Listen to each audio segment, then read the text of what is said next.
Here's where you're going to find the personal project academic honesty form.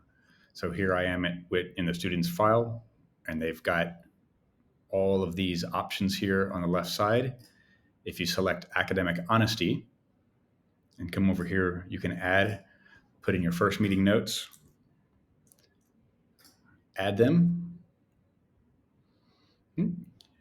Then you can add second meeting notes here. This is second. Select today and the future.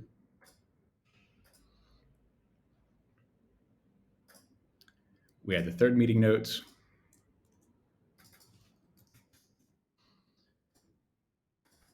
That's going to be in January. Then you add a supervisor's comment after you've had all of the meetings.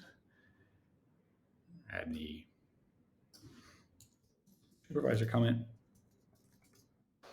in Toddle. We go to add. And once all of those are added, this button becomes ungrade. It's marked as complete. And then as you download it, it'll start processing here. And what you end up with is this academic honesty form. And it's already completely filled in. First, second, third, right? Student declaration. And then unless you or the student actually add a signature, it just uses the initials. That's it. I think it's pretty simple.